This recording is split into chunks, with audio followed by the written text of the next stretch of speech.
Shortly after 8 o'clock tonight, bicycle officers were approached by a citizen who said they had a male subject acting erratically at the park, Fort Dearborn Park, at 18th and Calumet. The officers went to approach the subject. They observed him talking on a cell phone.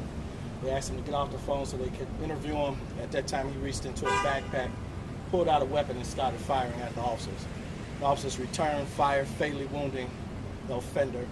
The one officer was struck in the thigh. He's receiving medical treatment now.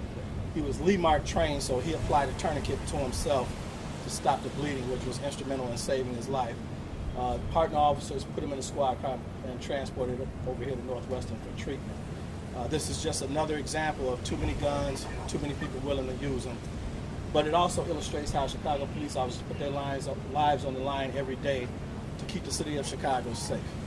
You know, we just need to, somehow we need to stop this madness. You know, these police officers work hard out here, and it's difficult enough to be a police officer without these types of things going on. But again, like I said, this illustrates just how difficult this job is, and people like to second guess what officers do, but these officers have a split second to decide and make a decision as to whether or not to use deadly force. You know, and tonight was an illustration.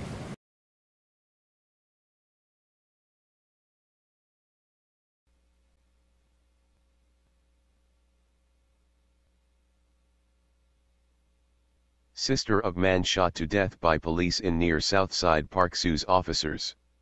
Sister of a man shot to death by Chicago police officers last year in a Prairie District Park challenged officers' version of events, saying an officer who was wounded in what police described as an exchange of gunfire actually shot himself.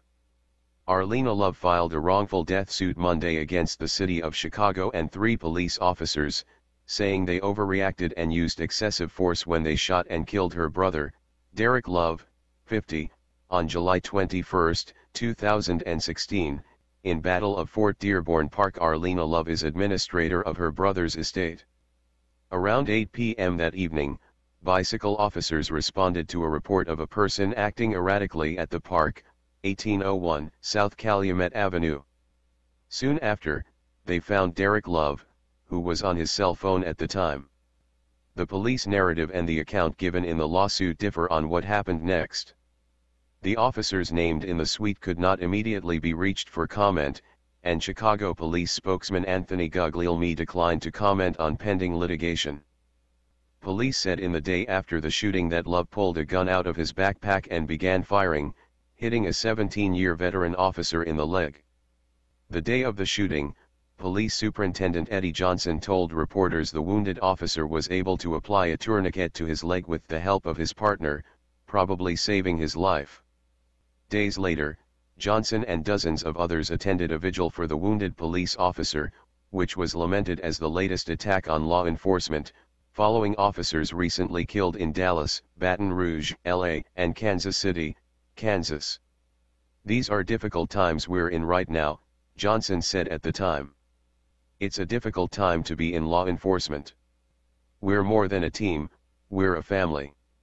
It's important to show support for one another as we go through these difficult times." The lawsuit, however, suggests Love was unarmed and his drawstring Nike bag only contained a few cans of beer and his ID. He tried to walk away from officers but didn't hit or point any weapon at them. The wounded officer accidentally shot himself, it says. Documents released by the Independent Police Review Authority, the agency charged with investigating police-involved shootings, indicate the officer reported a self-inflicted wound as a result of discharging his weapon.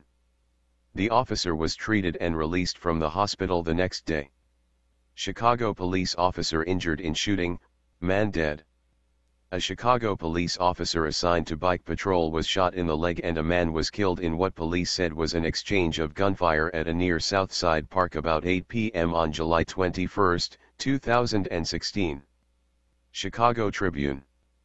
Police reports released by IPRA, none of which contain any narrative of the incident, indicate officers believed Love had fired at them, and that he used a 9mm pistol, but do not indicate whether a handgun was found at the scene. Love was shot numerous times in the back, chest, left wrist, stomach, and left leg, according to one of the reports.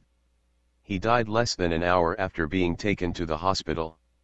Monday's suit states officers used unreasonable and dangerous force without justification, resulting in Love's death.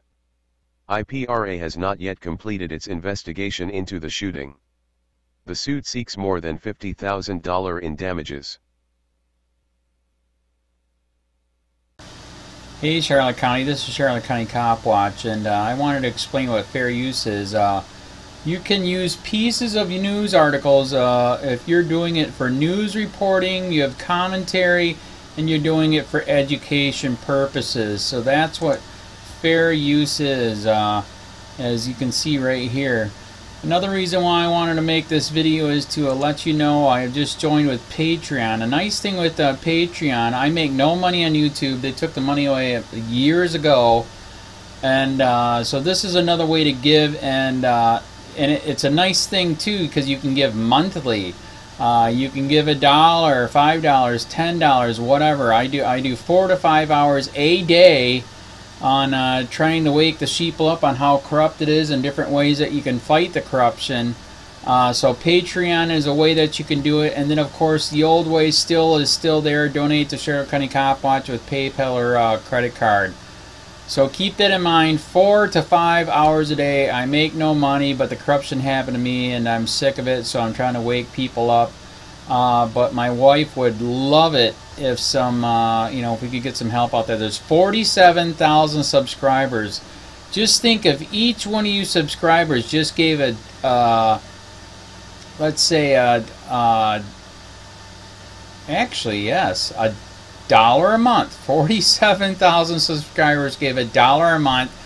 That would be awesome. That's not going to happen. But anyways, that would be great if it did happen. But do the math in your head. Just think about it. Like I said, 4 to 5 hours a day. I get no money from YouTube. YouTube has gone nuts. You can't do anything anymore.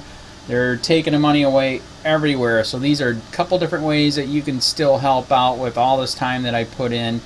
And as you know, I'm in a special situation where, at least I can do it. 4 to 5 hours a day. We have a cleaning company during the day. That's what allows me to do this, and we're debt free. So this is my hobby. I don't go fishing and all that other crap. I try to save the world. So help me out to make the wife happy, man. In fact, if you guys did give $1 a day, and there was 47,000 of you, and you did it, and each of you gave $1, and that was every month, oh my God, yes, I could quit. I could start suing them. Another idea too that we have is if I got some funds, we could actually contact everyone that has been ticketed and or arrested and put in jail and start sending them postcards to let them know we're here, and to see if everything went all right, and if it didn't, find out their story. So we could even do more investigations and more lawsuits. Lawsuits take money. So just think about that. 47,000 of you so far right now. $1 a day. $1 a month on Patreon, or $5 a month Patreon, 10, 20, whatever. Just do the math in your head, help out. This is a lot of work every single day. Thanks.